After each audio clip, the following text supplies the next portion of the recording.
मैं पाकिस्तान का सवाल पूछ रहा हूँ और वो मुझे कम्युनल कहते हैं। सरदार साहब, your attitude is communal. But if I'm Every time your attitude is communal. if I'm asking for Pakistan, No, you're communal. आज का जो दौर है, पत्रकार पर जबरदस्त इल्जाम लगा रहे हैं, पत्रकार को दबाने की कोशिश की जा रही है। ये जो आतंकवादी था ये पाकिस्तान से था, ये हमारे लोगों को मार रहा है। आप किस किस्म के रहनुमा हैं? नमस्कार, जम्मू संवाद में आपका स्वागत है और मैं हूं ललित खजूरिया।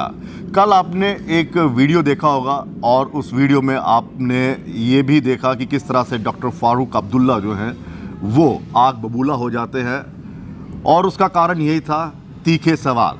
प्रदीप दत्ता सर हमारे साथ है, टाइम्स नाउ के सीनियर एडिटर। इन्हीं से हम बात करेंगे क्योंकि सवाल बड़े तीखे होते हैं और जब तीखे सवाल होते हैं तो फिर सामने से हमला भी तेज़ हो जाता है। सर, क्या हुआ था कल? हाँ, देखिए, मैंने बड़ा ही सीधा और सरल सा सवाल पूछा था। सरल सवाल इसलिए पूछा था, 24 घंटे हो चुके थे, हमारे 2 जवान शहीद हो जाते हैं, पुलिसकर्मी, और उन्हें बांडीपुर के इलाके में मार दिया जाता है और जो मारने वाला है वो लश्कर तोयबा का आतंकवादी है और वो पाकिस्तान से है। तो मैंने पूछा जब, तो उन्होंने कहा कि पाकिस्तान से बात करनी चाहिए। मैंने कहा आप कहते हैं कि पाकिस्तान से बात होनी चाहिए? कहते बिल्कुल होनी चाहिए। अगर भारत चीन से बात कर सकता है तो पाकिस्तान से बात करने को क्या आपत्ति है? चीन ने तो भारत का इलाका खा लिया है। तो अब देखिए वो बात करते हैं। तो मैंने कहा लेकिन ये जो आतंकवादी था ये पाकिस्तान से था, ये हमारे लोगों को मार रहा है। आप किस किस्म के रहनुमा हैं? आप देखिए रहनुमा का क्या कहना, उस पर गुस्सा हो जाते हैं। मैं पाकिस्तान का सवाल पूछ रहा हूँ और वो मुझे कम्युनल कहते हैं और मुझे वार्निंग देते हैं, कहते हैं मेंड योर वेज। यानी कि ये बात उन्होंने शायद कहनी चाहिए थी आतंकवादियों को कि मेंड योर वेज। पाकिस्तान को कहनी चाहिए थी कि आप मतलब कि ये जो हरकतें कर रहे हैं इससे बाज आ जाइए। लेकिन पाकिस्तान से तो कहेंगे नहीं और कहेंगे कि पत्रकार से। वो कहते हैं कि शूटिंग द मैसेंजर वो कब काम कर रहे थे वो। फिर आप सवाल क्यों पूछते हैं ऐसे?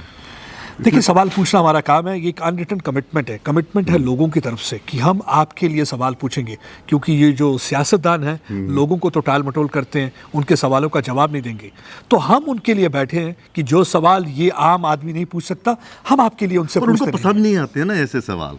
हम उनके पसंद या नापसंद के लिए नहीं है, हम जनता के लिए यहाँ बैठे हैं। जनता की आवाज़ बनना है, जनता के लिए सवाल पूछना है, भारत के लिए सवाल पूछना है। और हर भारतीय यही चाहता है कि ये सवाल पूछिए इन नेताओं से कि कब तक ये पाकिस्तान का समर्थन करते रहेंगे, कब तक ये पाकिस्तान की प्रेम राग आप अलापते रहेंगे। ये राग आपको बंद करना होगा। 30 वर्ष हो चुके हैं और 30 वर्ष में 50 लाख के करीब कश्मीरी मारा जा चुका है और पाकिस्तान की वजह से मारा जा चुका है। और आप एक बार भी पाकिस्तान का नाम नहीं लेंगे, आप बड़ी कन्वीनियंटली शिफ्ट कर देंगे ब्लेम गवर्नमेंट ऑफ इंडिया पे, दिल्ली पे। ये कब तक चलता रहेगा? मेरे ख्याल से राजनीति को बदलना होगा। लेकिन सर, आज का जो दौर है, पत्रकार पर ज़बरदस्त इल्ज़ाम लगा रहे हैं, पत्रकार को दबाने की कोशिश की जा रही है और कल ये साफ देखने को मिला दबाने की कोशिश थी। जो आप सवाल पूछ रहे थे उस सवाल का मुझे लगता है वो जवाब नहीं देना चाहते थे। ये एक फैशन सा बन गया हुआ है कि पत्रकार को जलील किया जाए, 4 बंदों के सामने ऊंची आवाज़ में दबाने की कोशिश की जाए। खैर, आपकी आवाज़ उससे भी ज़्यादा बुलंद थी। तो अब वो दौर आ गया है कि यही सवाल हमें दे दें, कि आपको एक लिस्ट थमा दें कि हाँ जी प्रदीप जी ये सवाल पूछना, फिर हम अच्छा जवाब देंगे। देखिए, मेरा बिल्कुल सीधा और साफ ये मानना है। देखिए, आप देखिए उनकी जो राजनीति है उसे कहते हैं पाकिस्तान अपीजमेंट राजनीति, और वो उन्हीं पत्रकारों को प्लेटफॉर्म देना चाहते हैं जो पॉलिटिशियंस की अपीजमेंट करते रहें। तो हम लैपडॉग्स नहीं हैं जो उनकी गोद में बैठ के उन्हें अपीज करने वालों में से हैं। तो हम उन्हें सीधे सरल सवाल, मैंने डे 1 से ये देखा है कि when politicians hate you that means you are doing a good work. तो तब ये सबसे बढ़िया चीज़ होती है कि जब आपको कोई चिल्लाए दैट मीन्स आपके पास उनको जवाब देने के लिए कुछ नहीं था। देखिए, मैंने सवाल पूछा और मैं सवाल पूछता रहूँगा और ये ऐसे सवाल पूछे जाएंगे क्योंकि हम उनको अपीजमेंट के लिए यहाँ बैठे नहीं हैं। और मेरा बड़ा सीधा सवाल था, सवाल लोगों के हित में था। मेरे ख्याल से कश्मीर की जनता भी यही जानना चाहती है और भारत की जनता भी यही जानना चाहती है। आपने देखा होगा कि फारूक अब्दुल्ला कितनी देर तक डिटेन रहे, जब तक वो डिटेन रहे। और उन दिनों भी आपने देखा एक भी कश्मीरी बाहर आया सड़क पे, किसी एक कश्मीरी ने उनके लिए आंसू बहाए।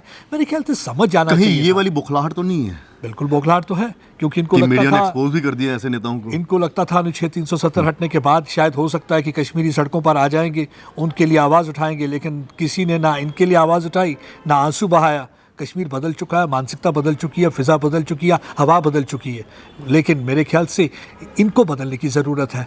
और ये जब बदल नहीं रहे, हम सवाल पूछेंगे तो हम पे चिल्लाएंगे। अगर ये सोचते हैं कि इनके चिल्लाने से हम खामोश हो जाएंगे, नहीं होगा। और देखिए, आप इनकी डुप्लिसिटी देखिए, लगातार आप देखेंगे कि सरकार पर निशाना कसते हैं कि सरकार डिक्टेटोरियल एटीट्यूड है, फ्रीडम ऑफ एक्सप्रेशन नहीं है, जर्नलिज्म को कंट्रोल करने की। अगर आप ये कुछ पल पहले ये आप स्पीच में कहते हैं और 10 मिनट के बाद आप मुझे खामोश करने की कोशिश करते हैं, तो ये कौन सी बात है, ये कौन सी टॉलरेंस थी? हमने तो आपसे सवाल पूछा था, लेकिन हम सवाल पूछते रहेंगे, मुस्कुरा कर पूछते रहेंगे, आप चिल्लाते रहिए, अपना ब्लड प्रेशर बढ़ाते रहिए। कहीं गुस्सा आया था आपको? नहीं, गुस्सा इसलिए नहीं आता, गुस्सा इसलिए नहीं आता कि देखिए, हमारा काम है सवाल पूछना। हम सवाल पूछेंगे, तीखे पूछेंगे, स्ट्रेट पूछेंगे, डायरेक्ट पूछेंगे, क्योंकि मैंने अभी तक का जो भी जर्नलिज्म करा है तो यही करता रहा हूँ, चाहे वो कोई भी हो। मैं अभी किसान एजुकेशन भी कवर कर रहा था, तो वहाँ पे भी जो किसान बैठे थे, उन कुछ लोग मुझे मेरी तरफ जब देख रहे थे, तो मैंने उन्हें कहा, मैं कहा देखिए, सवाल मेरा होगा, आपको अच्छा लगे या बुरा लगे, जवाब आपने देने हैं। जवाब आपने देने हैं। और आप अगर जवाब नहीं देना चाहते और चिल्लाना चाहते हैं, तो उससे कौन एक्सपोज हो रहा है? आप एक्सपोज हो रहे हैं, क्योंकि आप एक चीफ मिनिस्टर रहे हैं।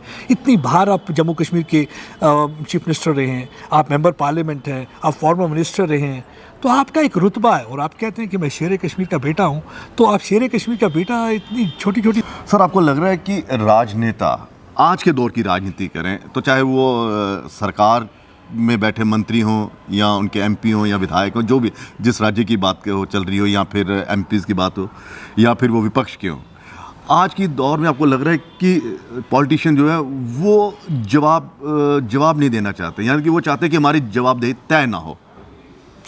देखिए, सब चाहते हैं गुडी गुडी सवाल हों कि हम उनके लिए, देखिए, उनको ये समझना होगा कि मैं यहाँ एडवर्टीजमेंट के लिए बैठा नहीं हूँ। अगर मुझे एडवर्टीजमेंट करनी होती तो मार्केटिंग में होता, तो मैं उनकी एडवर्टीजमेंट के लिए नहीं हूँ, ना ही मैं उनका पीआर जॉब करने के लिए यहाँ बैठा हूँ। मेरा काम है सवाल पूछना, आपका काम है जवाब देना या नहीं देना। आप नहीं देना चाहते, वो आपकी मर्जी है, मैं ज़बरदस्ती नहीं आपसे कर सकता, लेकिन मैं आपसे सवाल पूछता रहूँगा। कहते हैं कि मैं तब तक दरवाज़ा खटखटाता रहूँगा जब तक आप खोलेंगे नहीं, और तब तक मैं सवाल पूछता रहूँगा जब तक आप जवाब देंगे नहीं, क्योंकि मेरा ये काम है और मैं करता रहूँगा, और मुझे आप अपने कर्तव्य से काम से रोक नहीं सकते। लेकिन ये दरवाज़ा नहीं ना खोल रहे हैं, ये चिल्ला रहे हैं अंदर से ही कि चले जाओ यहाँ से, ये है। मेरा तो मानना है कि दिलों के दरवाजे अगर लोगों के लिए खोल दें तो ज़्यादा बेहतर होगा। हमारे लिए दरवाज़ा ना खोलें, हमें मालूम है कि खिड़की ढूंढ के कैसे अंदर आना और आपसे सवाल पूछते हैं, हम वो कर लेंगे। अच्छा सर, ये आपको लग रहा है कि एक मतलब कि एक ऐसा माहौल तैयार किया जा रहा है पत्रकारों के खिलाफ, कि जिस तरह से जो आप कह रहे हैं कि सवाल ना पूछें, मतलब सवाल पत्रकार भी ना पूछे, और फिर आप एक नया चलन लाने की कोशिश की जा रही है कि ज़ोर से बोलना, दबाने की कोशिश करना, और पत्रकारों को मैं कह रहा हूँ कि बेइज्जत करना। देखिए, ये मुझे तो ये लगता है ये इनके दिमाग जहन में आ रहा है कि हम अगर कहते हैं ना कि पहला अटैक ही पावरफुल होगा तो जो सामने वाला वो दब जाता है। देखिए, ये ऐसा नौसिखिए के साथ कर सकते हैं कि उसे दबाने की कोशिश करेंगे, लेकिन हमारी ये कहावत है, कहते हैं कि चिल्लाता वही शख्स है जिसके पास कुछ नहीं होता। ये खाली बर्तन ही खनकता और आवाज़ करता है, जो भरा हुआ बर्तन होता है वो आवाज़ नहीं करता। और मेरे ख्याल से आप अगर सोचते हैं कि ऐसे आप आवाज़ दबा देंगे तो बिल्कुल नहीं दबा सकते। और ये जो पब्लिक है ना, ये सब जानती है, पब्लिक नोस, आप किसी की बेइज्जती नहीं कर सकते। देखिए, मैं अगर किसी से बदतमीज़ी करूंगा, बदसलूकी करूंगा, आवाज़ अलग तरीके से बोलूंगा, तो उससे मेरी बेइज्जती होगी, ना कि उस शख्स की।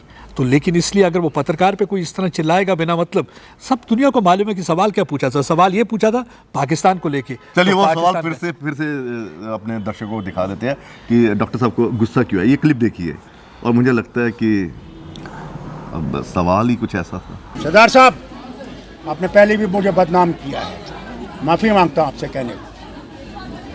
मैंने आपका देखा और मैंने आपसे वार्निंग की है उस वक्त भी, मैं कभी आपसे बात नहीं करूँगा। Please mend your way. As a journalist, sir, I am supposed to ask. No, you're not a journalist. Your attitude is communal. But if I'm asking, Every time your attitude is communal. if I'm asking for Pakistan, No, you're communal. Sir, सवाल ही कुछ ऐसा था ना, वो पाकिस्तान पर नहीं बोलना चाहते हैं। वो कहते हैं कि हम आतंकवाद पर नहीं बोलना चाहते। हाँ, कोई आतंकी मर जाए तो फिर हम उस पर विलाप करने के लिए बोलेंगे, उसको फेक एनकाउंटर बताएंगे, लेकिन जब पब्लिक मरती है उस पर हम खामोश रहेंगे, और पाकिस्तान पर हम कुछ नहीं कहेंगे। कब तक ये लाशों पर सियासत करते रहेंगे? कश्मीर को कब्रिस्तान बना दिया है ऑलरेडी पाकिस्तान ने, और अभी भी अगर आप पाकिस्तान के लिए नहीं बोलेंगे तो फिर कब बोलेंगे? क्योंकि आप जब पाकिस्तान के खिलाफ बोलते हैं मतलब कि आप लोगों के हित में बोलते हैं। आप देखिए किस तरीके से मानसिकता बदली है। 2-3 दिन पहले आपने देखा होगा कश्मीर में युवा लाल चौक में आते हैं, कैंडल लाइट प्रोसेशन होता है, किसके लिए? जनरल बिपिन रावत और उन 13 सोल्जर्स के लिए जो उस ट्रैजिक हेलीकॉप्टर एक्सीडेंट में मारे जाते हैं। तो मस्जिद में नमाज़ पढ़ी जाती है, इसलिए नहीं कि हमारे देशभक्त के लिए आवाज़ उठाने के लिए या प्रोपेगेंडा करने के लिए। मस्जिद में जो फ्राइडे सरमन और प्रेयर होते हैं किसके लिए होते हैं? हमारे जवानों के लिए, बिपिन रावत जी के लिए। तो आप देखिए कितना बदलाव आया। तो अगर आप आज भी वो बदलाव नहीं देख पा रहे हैं तो आपकी गलती है। मेरे ख्याल से आपको समझ आना चाहिए था कि पब्लिक क्या चाहती है। आज भी आप एक डेवलपमेंट की छोटी सी तस्वीर मेरे ख्याल से ट्विटर पे डाल दीजिए, आप देखिए कितने लाइक्स आएंगे। लोग देखना चाहते हैं, लोग सड़कों को देखना चाहते हैं, लोग डेवलपमेंट देखना चाहते हैं, लोग बहुत सारी चीज़ें देखना चाहते हैं। लेकिन अफसोस की बात यह है कि आपको वो सारी चीज़ें दिखाई नहीं देती। कब तक आप पाकिस्तान का समर्थन करते हैं? सर, ये जो आपने बदलाव की बात की, कहीं ये बदलाव इन्हें पसंद नहीं आ रहा है क्या कि बदलाव नहीं होना चाहिए और वही राजनीति होनी चाहिए जो हम 30 साल पहले करते आ रहे थे? लोग आज भी हमें वही उस नज़रिए से देखें कि हाँ, यही हमें बचा सकते हैं। देखिए, एक वक्त था दिल्ली में एक बयान दिया जाता था, कश्मीर में एक बयान दिया जाता था, तब मीडिया इतना स्ट्रांग नहीं था, इलेक्ट्रॉनिक मीडिया का दौर नहीं था, सोशल मीडिया नहीं था। आप बोल के निकल जाते थे और बाद में कहते थे मुझे मिसकोट किया गया है। तो वो प्रिंट मीडिया का दौर हुआ करता था, तो आपको एक बेनिफिट ऑफ डाउट मिला करता था। लेकिन अब शायद वो नहीं हो सकता। आप देखिए, आप थर्ड एम्पायर है, बिल्कुल सही आपने कहा। आप एकदम जो बोलेंगे सामने आ जाएगा। देखिए, सारी दुनिया ने देख लिया कि आपने क्या, हमने क्या पूछा, उन्होंने क्या बताया, बौखलाहट क्या थी, आवाज़ किस पे चिल्लाए, और कम्युनल तो सवाल था नहीं, सवाल बात तो पाकिस्तान की थी।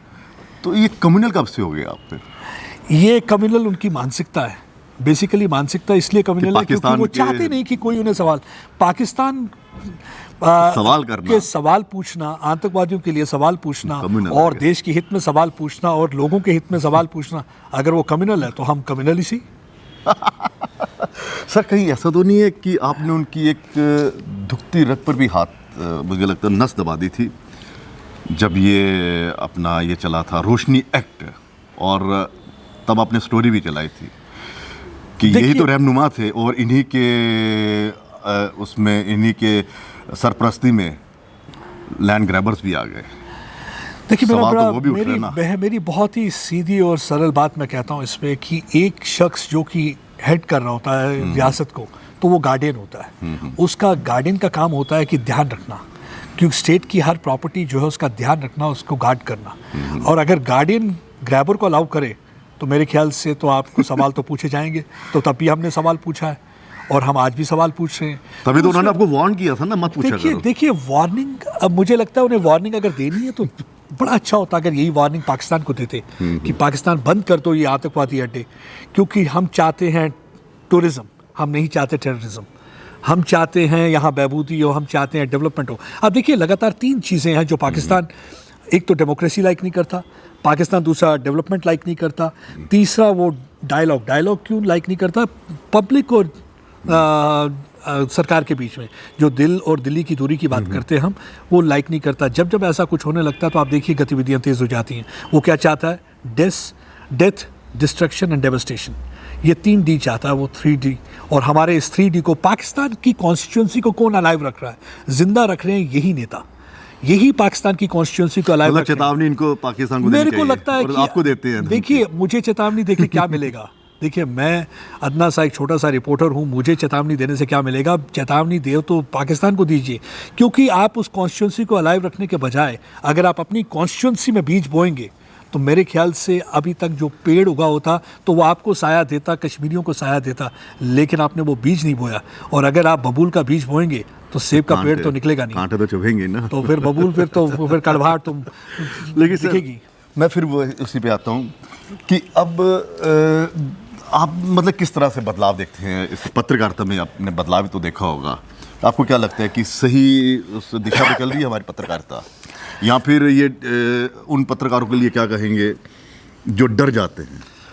देखिए, मैं सबसे इम्पॉर्टेंट चीज़, जब भी मैं कभी यंगस्टर्स को मुझे मौका मिलता है अपने एक्सपीरियंस से मुझे शेयर करने का, तो मैं हमेशा ये कहता हूँ कि कई बार कहते हैं कि जो पत्रकारिता है वो इंटेंसिव केयर यूनिट में है, तो अब वो रहा नहीं, तो हम आईसीयू में चली गई है तो ये मरने की कगार पे है। तो मैं कहता हूँ कि आईसीयू में चले गई है, जब भी कोई ऐसी जगह हो तो आपको सबसे इंपॉर्टेंट चीज़ क्या होती है, कोई पेशेंट आईसीयू में जाता है सबसे पहले उसे आईवी फ्लूइड दिया जाता है, इंट्रावेनस फ्लूइड कहते हैं। अच्छा। उसी तरह पत्रकारिता को अगर जिंदा रखना है तो आईवी चाहिए। हमें आईवी फ्लूइड, जब मैं कहता हूँ पत्रकारों, उसे कहते हैं इन्वेस्टिगेशन और वेरिफिकेशन। आप किसी भी स्टोरी की पूरी तहकीकात करेंगे, इन्वेस्टिगेट करेंगे, वेरीफाई करेंगे, आप कभी भी गलत नहीं होंगे, पत्रकारिता हमेशा जिंदा रहेगी, आईसीयू से भी बाहर आ जाएगी। तो इसलिए परेशान होने की ज़रूरत नहीं है, लेकिन अगर आप नहीं करेंगे तो मुश्किल होगी। सो इसलिए आईवी फ्लूइड जो है बहुत ज़रूरी है हर पत्रकार के लिए, मेरे लिए, आपके लिए, या जो नया पत्रकार आने वाला है। तो मैं इसलिए आईवी फ्लूइड की हमेशा उन्हें सलाह देता हूँ कि कोई कुछ करो ना करो, आईवी फ्लूइड ज़रूर साथ रखो। और इस तरह के जो वायरस आ जाते हैं बयान में, तो इनसे डरना चाहिए या इसका इलाज तो है ही है ना? एक तो इलाज तो आपकी मुस्कुराहट थी, ठीक है ना? देखिए और दूसरा क्या था? देखिए सबसे बड़ी चीज़ है कि आप अटल रहिए अपने इसमें। मैं कहता हूँ कि हंगामा खड़ा करना मेरा मकसद नहीं है, सूरत हाल बदलनी चाहिए।